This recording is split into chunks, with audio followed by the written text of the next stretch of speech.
I have gone one day without food. You can probably see my cheeks are just a little bit red. I'm not wearing any makeup so that you guys can see this. I have a tiny bit of eyeliner, but that's it.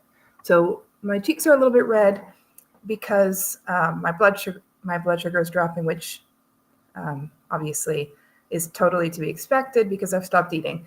Now, I'm not super hungry right now, which you would expect because I haven't had food all day. I've gone almost 24 hours without food. And the reason is, again, like I said before, I switched over my body to ketosis before I started my fast. So I went off of carbohydrates. I excluded those from my diet in the week up to the fast so that my body made that transition to burning fat for fuel. So that that sort of like craving for food, I got that out of the way before I actually stopped eating. So I would certainly recommend that to anybody who's wanting to do a fast. It made a huge difference to me. So that being said, when you start fasting, you will experience some hunger. You'd be lying to say that you're not ever hungry at all. But the hunger that I've experienced has been very minor, and it's very short-lived. So one of the misconceptions about hunger is that people think when you're hungry, if you stop eating, you'll just get hungrier and hungrier and hungrier and hungrier until you can't stand it and you go crazy.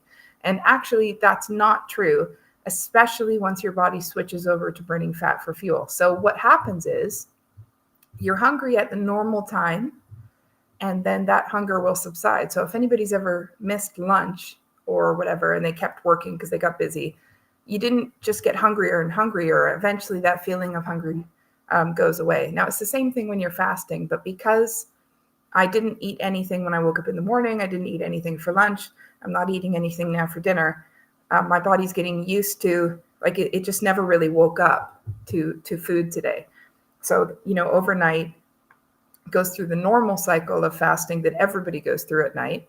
And so my body's just not in that zone. So although I have experienced some minor hunger pains for less than 30 seconds, a couple of times today at lunch time, or, sort of late morning, and also mid-afternoon today, I experienced that. But it wasn't anything massive. It was just a couple of minutes, or 30 seconds, actually, I should say.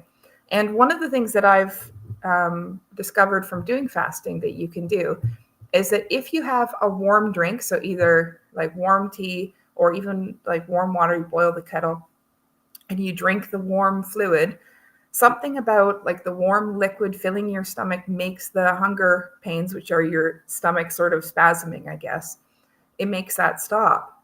So obviously it's not food, but it makes you stop feeling hungry. So especially once you're in ketosis anyway, because I started that before I started fasting. And now I take the warm drinks when I have those moments of feeling hungry. So that's my strategy. So I've got my warm glass of tea here. So I'm just sort of sipping away at that. It's just an herbal tea, so a berry tea. The other thing which you want to start doing when you're fasting is you want to drink a lot of water.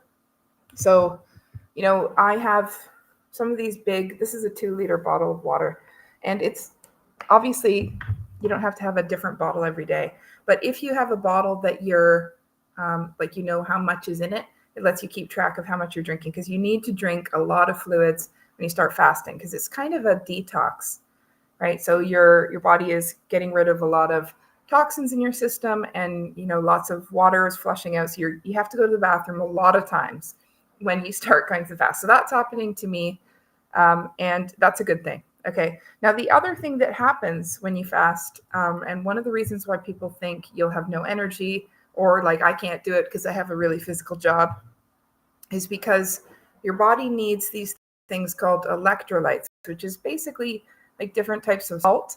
I don't really know all of the science behind it, but what I have is these are fasting electrolytes. And so they come with they don't have any flavor. They don't have any calories.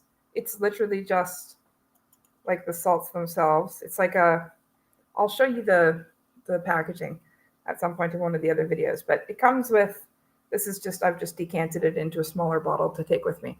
But this is like a 1 ml scoop. And so you put that in water to dissolve, And when I first started fasting, I would put that in water and try and just chug it down. But it's so disgusting to drink that way. I couldn't cope. So it got more and more difficult to drink this salty water. So what I actually did in the end was I took a chicken stock cube, right? So you can buy these. They usually come in foil, right? And I broke them into four. And so I would normally have 3 times a day, I would have electrolytes, 3 scoops, just to make sure that my energy levels stay up. And so I would have, a quarter of one of these stock cubes mixed with a scoop of the salts in boiling water. And it's like having chicken soup. It's great. There's, I think, maybe 1 calorie in that. So it's basically calorie free. And it means that you're having like something savory, which is nice. And so it's one of the things you can do at meal times to feel like you're kind of having almost like a little treat. So I recommend that. Electrolytes are super important when you're fasting. I can't underestimate that. It's really important. If you don't take electrolytes when you're fasting, by like day 3, day 4, you will be exhausted and find it difficult to move. Like you'll have zero energy. Your body won't be able to make energy without having some electrolytes. And because you're going to the bathroom so much, it becomes even more important to make sure that you keep your salt levels up, or else you'll just get dehydrated. So one of the dangers of fasting is people don't drink enough water, they get dehydrated, or they don't take electrolytes, and then they get muscle cramps and other systems in their body stop working. So you need to take your electrolytes, and I recommend getting ones that are flavor free, so that there's no flavoring.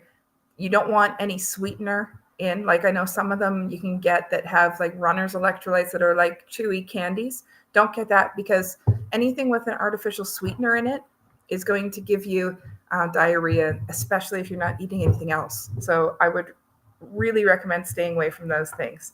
But you want to get like just basically the salts. So some people use like Himalayan salt. You can use that because it has the trace minerals in it. But otherwise, it's salt mixed with, I think it's like magnesium, calcium. I can't remember the things that are in it, but there's like the trace minerals. So it's salt with trace minerals, basically. Yeah, so I just wanted to just check in. I have been a tiny bit hungry. My energy levels are normal today. I've taken my electrolytes twice already. I'll take it again in the evening and then go to bed. And tomorrow will be day 2. Now, typically, day 2 is harder than day 1. So day 1 is often, you've still got all the calories from yesterday. You're not really very hungry. So usually day 2 is hungrier than day 1. So day 2 is kind of the most difficult day. But one of the cool things about fasting is that, coming back to this thing about hunger, is that your hunger will actually decrease over time. So by day 2 or 3, that's as hungry as you're going to feel the whole time. And then after that, you'll feel less and less and less hungry. So rarely will you feel hungry. Rarely will you get a sensation of being hungry.